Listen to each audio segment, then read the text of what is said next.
बर्बाद है। एक तो ये बीजेपी के लोगों का तकिया कलाम हो गया है सभापति महोदय कि मुसलमान इनमें बाबर का डीएनए है।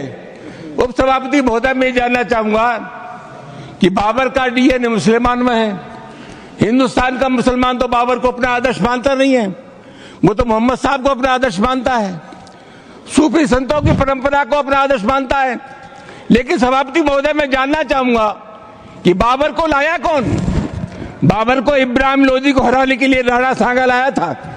तो मुसलमान तो बाबर की औलाद हैं और तुम गद्दार राणा सांगा की औलाद हो, ये हिंदुस्तान में तय हो जाना चाहिए। अगर बाबर की तो आलोचना करते हैं, राणा सांगा की आलोचना नहीं करते। सभापति महोदय ये बहुत सभापति महोदय ये देश की एकता आप अनुभवी आदमी है, बातचीत में संसदीय मर्यादाओं का ध्यान रखें, संसदीय मर्यादाओं का ध्यान रखें। टाइम जो भी चीजें संसदीय मर्यादा के अनुकूल नहीं है की लड़ाई में your time is over, you please it. माननीय श्री वाई को ऑनरेबल वाई इन बात से मैं काबुल में बादशाह बाबर के पास संधि प्रस्ताव भेजो है। पर राणा जी लोग कहवे है कि उनकी नजर पूरे हिंदुस्तान पे अड़ी हालत में उन्हें निमंत्रण देने का बुद्धिमत्ता होवेली। अज्जा जी आपने यह भूलना नहीं चाहे कि वह एक मुगल है और हमारी रुचि बस लूट मार में है। बाने लूट मार को माल ले जान दो, माने तो बस दिल्ली न आगरा चाहे बस। पर हुक्म जदे वो दिल्ली में ही रुकी गयो तो कहीं बात करो हो उदय सिंह जी, चंगेज खां रुक्यो, कैम्बूर रुक्यो, अरे ये सब तो लुटेरा है लुटेरा। मैं बाबर के पास प्रस्ताव भेजो है कि जब वो दिल्ली पर आक्रमण करेगो तो मैं तुरंत आगरा पे धावा बोल दे वाला। आप सही फरमाओ राणा साहब कि उठो ने सिंहासन माथे बिराजो।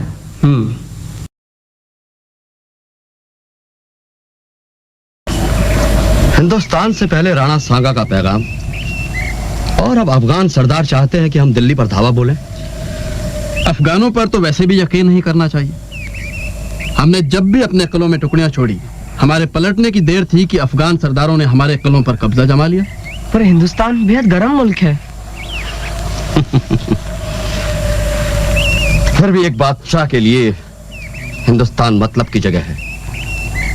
तरदी बेग, अगर हम हिंदुस्तान पर हमला करने का फैसला करें तो तुम साथ चलोगे?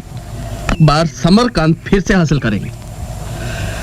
मेरा दिल तो अब भी वही है।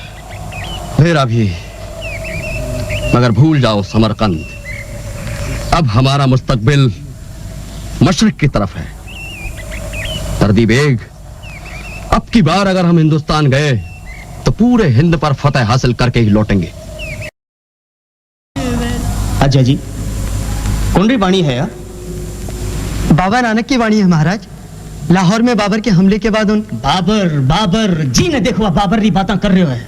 अन्नदाता अब आप लोग कहीं हुए लो, आप तो बाबर से क्यों हो कि दिल्ली पर उनका आक्रमण करता ही आप आगरा पर आक्रमण कर देवला। अज्जा जी मैं आपनो वचन अब नहीं निभा सका और जब तक गुजरात ने मालवा आपने कब्जा में नहीं है वो वक्त तक लोधी और बाबर ने आपस में लड़वा दो। अन्नदाता दिल्ली और आगरा दोनों ही बाबर के कब्जा में रहे, वो आपने वास्ते चौखी बात है।